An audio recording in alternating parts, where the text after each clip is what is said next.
Well, so we had hot girl summer, and now along comes the dark winter, and now we're more than aware of the black harvest.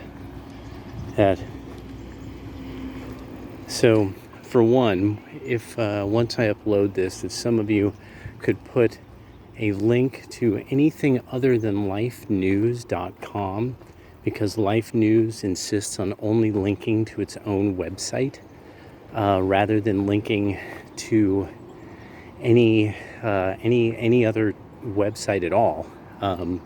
With the story about the University of Pittsburgh getting was it $2.6 million grant from Health and Human Services to use organs from aborted fetuses. And so so now this has been, now we got the confirmation on this. We actually have a FOIA documents from a FOIA request.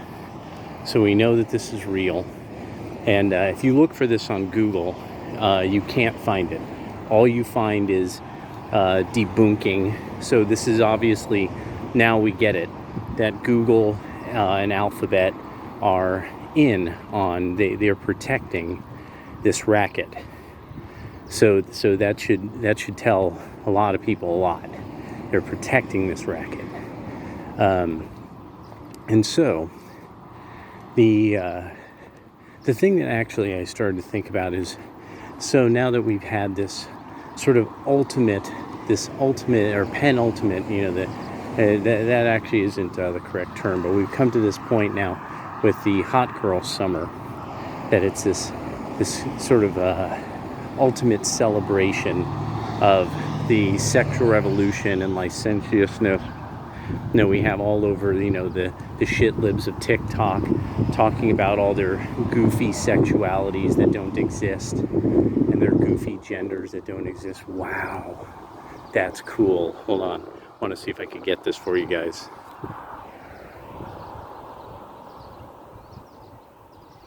You can see them, right? The birds. I'm not sure if those are hawks or turkey vultures or what exactly they are.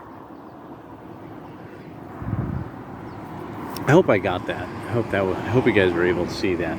Sometimes I'm not exactly sure how how well it gets stuff like that. But so now we've got now we've got confirmation of all this. So now this isn't like in any way, shape, or form, some crazy conspiracy. And you even have people who supposedly think out the side of the box, like Eddie Bravo now being famously, lambasted because of the Alex Jones and versus him kind of meme. And this was something that there was actually bits and pieces of evidence of this for years. And it makes a lot of sense. It's perfectly logical that that this would be, you could not get human material any other way to experiment on.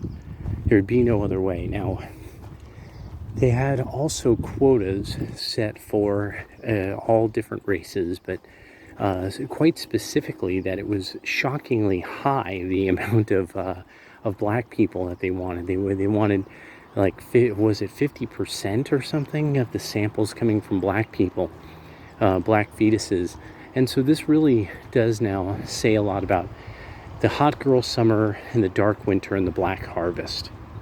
That now, after all this, after the white liberals have had their wonderful moment of pretending that BLM was something other than a scheme, something other than a scam, that was mostly a bunch of that was really a queer movement. It was the homosexuals who were really the faces of it. And when you actually got to see images of who were these people doing most of the organizing at, like, the corporate organizing for the actual Act Blue, so where the money went when it went to Act Blue, it was a lot of white people and fellow white people, Ashkenazi Jews, and so, or people of Ashkenazi Jewish descent.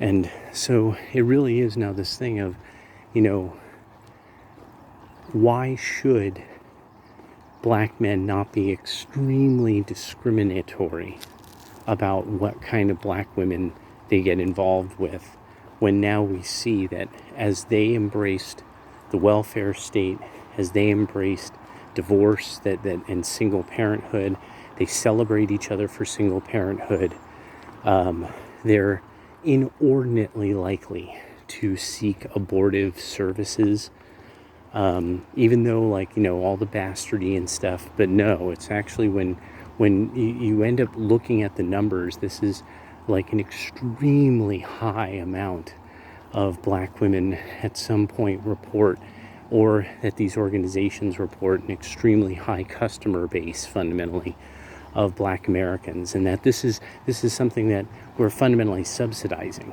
You know, that taxpayers are subsidizing black men who pay taxes, are subsidizing fundamentally the harvest of black fetuses. You know, they're because this industry couldn't. And also remember, this is only one organization. That's the whole thing, is that this was a FOIA request that only came from one of these organizations. These places are all over the United States, or all over the world. We export this company. So now this entire idea that, oh, you know, you should accept us as we are, you know, you don't deserve something as good as us, or, you know, any of this business, this is over. This is totally over. And now we're really seeing, no, without the licentiousness and leniency that's come out of post-50s feminist culture, we wouldn't have, like, probably even the consumptive end of the problems that we have, where you know, like, because even Kevin Samuels has gotten into the kind of debt, just consumer debt, and Turd Flinging Monkey has gotten into the consumer debt of women, and that they are the consumers. Men will go without. Women, no, they won't, because they need those status symbols. They need the best phone so they could take pictures of themselves enjoying, and, you know, looking like they're luxuriating. They need to get their hair done. They need to get their nails did. They need their body waxing. They need all these things that are fundamentally luxuries. And so there's this part, Beckloff actually made me really think about this, is that, and we deserve what we're going to get. We deserve the dark winter. We earned this shitty outcome as a people. And it's now we're seeing it with the World Economic Forum's latest thing that they came out with, that the future is in genetically engineering humans, trying to better design humans for future endeavors. And so what a big part of that is there's no way we actually can colonize space until we know how to survive underwater. That can't happen until there's all kinds of stuff done that will allow you to actually live in even a human environment, like an artificial environment underwater. So anybody who has the Cyberpunk 2020 books called Firestorm, there's an entire set of cybernetics for that module. And like one of these would be, there's, you know, all these various breathing, you know, kind of breathing apparatuses, stuff like that. But one of the big things was just having the ability to handle the bends, having to deal with the nitrogen issue. Well, we can't go to space and survive there until we can survive underwater. And that's going to take genetic engineering. Just to be underwater for long periods of time. So submariners are a slim group. We cannot cultivate crops from the ocean until we could genetically engineer them, and to some degree, genetically engineer various forms of sea life as well. So it's not like trying to create some kind of chimeras. It's like coming up with trainable dolphins, trainable whales to defend future sea crops. That's like a part of what comes up in that module. So this type of future is, people might think it's impossible, but it's just they're not thinking crazy enough. It's not even that they're not thinking big enough, they're not thinking crazy enough. And but beside all that, now there's not really, after seeing the complete failure of Charlie Kirk to defend anything Christian, to really defend anything Western or American, that he just kept kind of conceding to Bausch. I understand what you mean, and only in this can I agree with you, and this kind of business is just absolutely pathetic. I mean, Nick Fuentes nailed it. He just nailed it, that he was just like, this was basically Charlie Kirk being a conservative, which is literally just a liberal who goes to a Protestant storefront church, and when he does, or it's just a liberal who thinks that really the Pope, the present Pope, has a lot of good points, that kind of thing. That all a conservative is a liberal who thinks that not only should he glove up, but also that his lady should be on the pill. And so now it's a beautiful thing that this is all being exposed, because the whole deal is, now people have to decide. There is no more problems with like the left and the right or anything like that. Now it's a failure to make a decision. That there's no longer any of this like, oh no, this entire sort of industry of licentiousness, it's okay, it won't go bad. Well, now we know. No, it's gone bad. It's gone the worst. And the worst thing we could think of, the sum of all of our fears. And the beautiful part about the sort of what we're seeing now about big pharma and big medicine is that their attempt to get people to take the vaccine, and now we know they went out of their way to fuck up the control group, that they stopped giving the control group placebos. Ooh, now that's a lot of blackberries.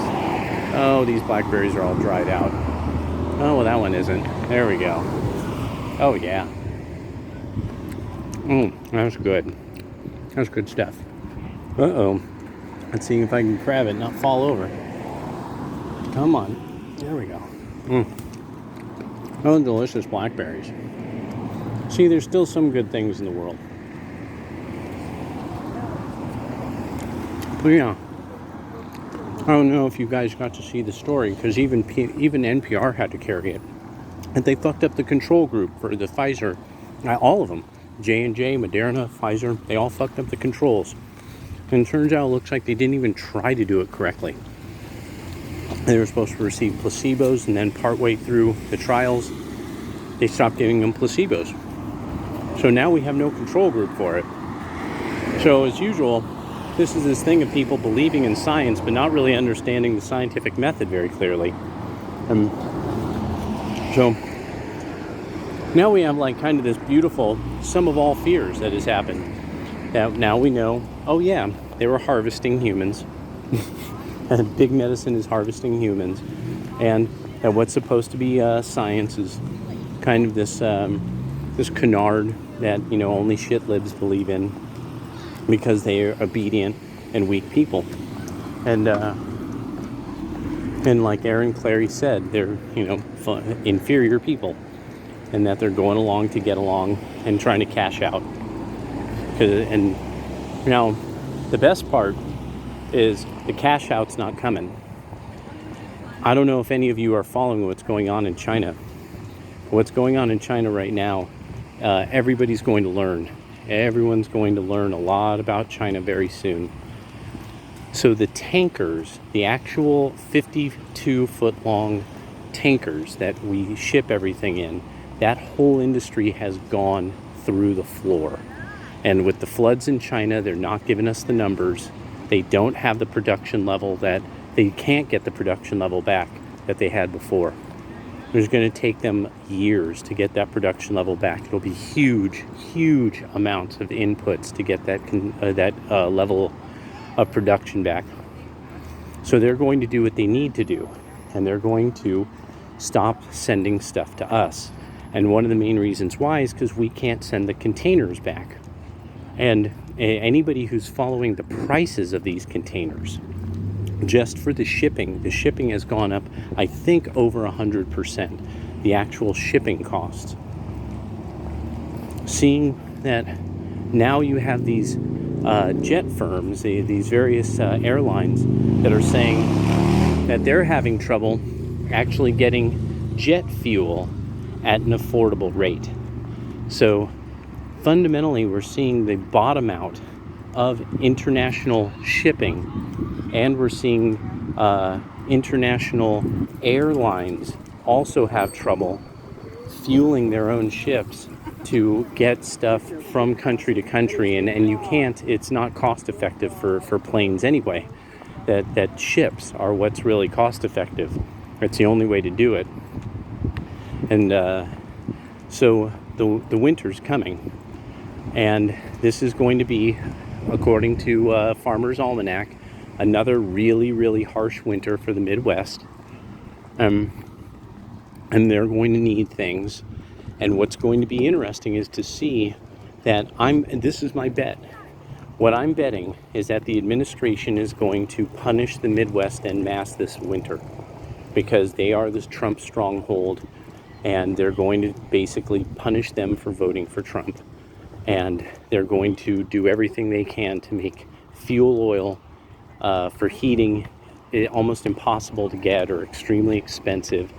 And now, one thing that I really I want to make sure people know, because I keep seeing this, and there's no numbers really to back this. People keep thinking that BlackRock and other major firms are buying up housing in tremendous amounts. They're not. There are no numbers to show this. And in fact, actually, BlackRock itself owns less than 5% of like rentals or properties. That BlackRock is not buying people out. This is entirely small companies that own 10 properties or less. These are mostly like mom and pop level companies. The whole rental thing, all of this is not something that major corporations are cleaning up on. These are small companies. REITs as well. There's whole swaths of America that REITs and people like BlackRock do not buy in. They don't buy into the Midwest. Like, you look at something like Wyoming, they're not even present. You know, places like, like Oklahoma or Nebraska, these companies have no interest in buying stuff up there. China is going to need to, they're going to have to fundamentally, they're already saying they're going to probably lock down, but China is going to need the yuan in their nation. They can't have people investing in the United States, hoping that renters will pay a whole bunch of money. That like, people might think like, oh, but you know, the Chinese, they do math, they're so smart. And it's like, no. The Communist Party is dictatorial. They're going to want their own people investing in China because China's failing, and they that's it. And so there is no way around the kind of winter that we're going to see, and we deserve it for living too high on the hog, living on credit cards, and basically living off of children. I mean, really. I mean, in every possible way, we're living off of children. Even, yeah. I mean, that's one of the best ways of putting it that encapsulates it all. We're living off of children. So I just wanted to put that out there because one of the things that Kevin Samuels is now being slowly proven out in a way that really a lot of people, a lot of his detractors, a lot of these women who are like, oh, you black men this, you black men that, and now it's going to be like, now get ready, now hunker down. Sticks, Hexenhammer said it, and he's right.